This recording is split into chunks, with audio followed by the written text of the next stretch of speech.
Ayan.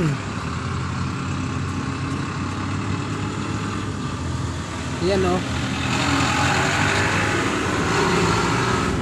Ubos na siguro ang langis kaya wala na pumapatak. Ayun, yun, yun. Tapos dito na o. Langis na yun.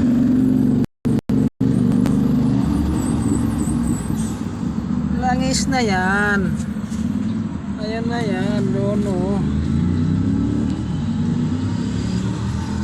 Wala na langis yata yun. Naubos ng baba sa tupa. Ito ang plate number. Kapapalit lang kasi ito ng water pump.